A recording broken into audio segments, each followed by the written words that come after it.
देखो फिर से आपके चैनल में अपडेट निकल के आई है। दोहरे स्थायी निवास के चक्कर में फंसे हैं शिक्षक। और ये मैंने इससे पूर्व वीडियो में भी कहा था कि एक स्थायी और एक सामान्य निवास, ये जो अंतर बनाया गया था शिक्षकों के द्वारा, ये किस प्रकार का अंतर है उसी पे लेके ये वीडियो है। देखेंगे इससे पहले चैनल पे पहली बार है, चैनल जो सब्सक्राइब करना, बेल आइकन दबाना भूलना, जिससे लेटेस्ट नोटिफिकेशन आपको मिलते हैं।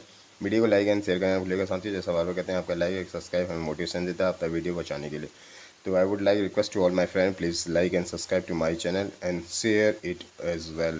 So आपको दिखाते हैं what is the news of for today। UP से किया इन्होंने डीएलएड और उत्तराखंड का स्थायी निवास भी बनवाया है। ये कैसे पॉसिबल है कि वहाँ से आप सामान्य निवासी हैं और यहाँ के स्थायी हैं, वो भी दूसरे प्रदेश से।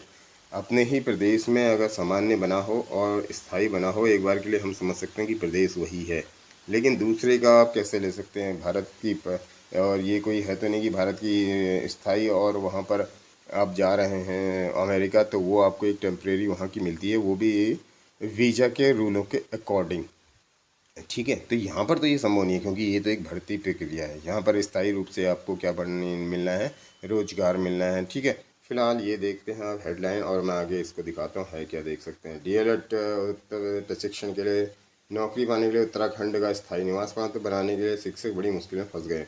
फंस नहीं गए, इट इज़ टोटली रॉन्ग, ये गलत है, अगेंस्ट द लॉ, विधि के विरुद्ध है यानी। ठीक है, अगर सीधी सी बात करें, बाकी तो यहाँ पर चलता रहता है। आप जानते हैं सरकार भी पूर्ण रूप से इस पर कार्य नहीं करती है, और क्योंकि आपने देखा हाईकोर्ट ने पिछली बार पहले कितनी बार आदेश दे दिया कि शिक्षक भर्ती की जांच की जाए, कौन फर्जी क्या क्या, 2-3 बार नहीं, पिछले 7 सालों में कई बार हो चुका है, लेकिन अभी तक उस पर कुछ भी कार्रवाई नहीं है। फिर से ठंडे बस्ते में चली गई ये चीज़ें। फिर कभी फाइल खुलेगी, कोर्ट फिर आदेश देगा, फिर सरकार ने उसको दबा देना है। लाइक ये this type of happening here in the Uttarakhand. तो शिक्षा विभाग के दोहरे निवास में ऐसे शिक्षक 152 शिक्षकों को अपना पक्ष रखने के लिए सुनवाई का अंतिम मौका दिया गया है। प्रारंभिक शिक्षा अनुसार सभी जिला शिक्षा अधिकारियों को ऐसे शिक्षकों को मंगलवार 10 अगस्त को सुबह 11:30 बजे ऑनलाइन पेश करने के निर्देश दिए हैं। अभी जिलों की ओर से ऐसे शिक्षकों को चिन्हित कर लिया गया है। ठीक है, और उनके खिलाफ निलंबन की कार्रवाई की जा चुकी है। फिलहाल अब इन शिक्षकों को अपने पक्ष में पर्याप्त वैध साक्ष्य प्रस्तुत करने का अंतिम मौका दिया जा रहा है। अगर वो ऐसा नहीं करते तो इनके खिलाफ बर्खास्तगी की कार्रवाई मानी जा रही है। निदेशालय सख्त, उच्च न्यायालय के आदेश के पालन में। देख सकते हैं यहाँ पर निदेशालय के अधिकारियों को इस लेकर विस्तृत निर्देश दिए गए हैं। अंतिम सुनवाई के बाद शिक्षा विभाग की ओर से हाईकोर्ट को रिपोर्ट सौंपी जाएगी। भर्ती प्रक्रिया पर प्रश्न चित्र हम कहते भी थे साथ ही उस समय में कई वीडियो मैंने पीछे देखी, बहुत वीडियो बनी है, 200 मतलब 700-800 वीडियो हो चुकी हैं इसी पे।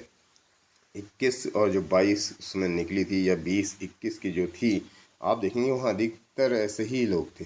मोर देन अगर वो 2400 की थी अगर वैकेंसियाँ 2200 से 2400, क्योंकि ये वेरी कर रही थी, एक फिक्स नहीं थी वहाँ पर संख्या, कभी कुछ बताया जाता कभी कुछ। फिलहाल 2400 के लगभग जो भी थी उसमें से कम 400 लोग ऐसे थे, ठीक है, जो इस प्रकार से इसमें आए हुए हैं। अभी पूर्ण रूप से हुई कहाँ, ये तो 158 आए हैं कुछ कहीं से, बाकी तो अन्य कारण और हैं साथियों। ये तो एक स्थायी निवास और वैधता वाली, बाकी अन्य कारण भी इसमें मौजूद हैं। किसी का टेट वाली है, किसी का कुछ है। ठीक है, तो फिर राज्य में जिला स्तर पर 1649 पदों पर हुई भर्तियों में सामने आई इस गड़बड़ी। शिक्षा विभाग के अफसरों की कार्यशैली को लेकर सवाल उठ रहे हैं। कार्यशैली तो इसमें अब क्या बताएं, इतनी बेकार है कि कह नहीं सकते हैं। सब शिक्षा विभाग का भगवान ही मालिक है, ये कहा जा सकता है, क्योंकि प्रक्रिया के दौरान दस्तावेजों की सही जांच नहीं गई और दोहरे निवास प्रमाण पत्र की अनदेखी गई। इससे पात्र अभ्यर्थी शिक्षक से बनने से चूक गए और वो ओवरेज हो गए हैं, भर्ती प्रक्रिया बंद हो चुकी है। तो समझिए आप क्या चल रहा है यहाँ पर। जिनको ज़रूरत नहीं थी वो बन चुके हैं। 2024 और 25 की भर्तियों पर भी उठे हैं सवाल, सारा वही चल रहा है, कोई देखने वाला ही नहीं है। राम भरोसे है, राम भी अभी खैर अब क्या कहें, भगवान कह देते हैं ऐसे, तो भगवान भरोसे है। यह पूरा मामला 24-25 से दौरान प्राथमिक शिक्षक भर्ती में जुड़ा हुआ है। आरोप है कि उत्तर प्रदेश से डीएलएड पैसे प्राप्त करने के लिए वहाँ का मूल निवास प्रमाण पत्र अनिवार्य होता है। इसके बावजूद कई अभ्यर्थियों ने यूपी से डीएलएड किया और उत्तराखंड नियुक्ति में वहाँ पर कई स्थान लाकर नौकरी हासिल कर ली है। तो फिलहाल ये देख सकते हैं, एक बहुत बड़ा वाला फर्जीवाड़ा है ये सब। अब इसका कैसे सरकार इसको निपटाती है, निपटाना क्या है कि सीधे से अगेंस्ट लॉ है, विधि विरुद्ध है, ये सब बर्खास्त होने चाहिए, कैंसिल होने चाहिए, और जो भी इनको अभी तक का जो मानदेय वहाँ से प्राप्त हुआ वो सब वापस लिया जाना चाहिए, क्योंकि तथ्य को छिपा के नौकरी को प्राप्त किया गया है तो सीधे सीधे ये अपराध बनता है। तो मिलते हैं फिलहाल अब से अगले वीडियो के लिए। धन्यवाद।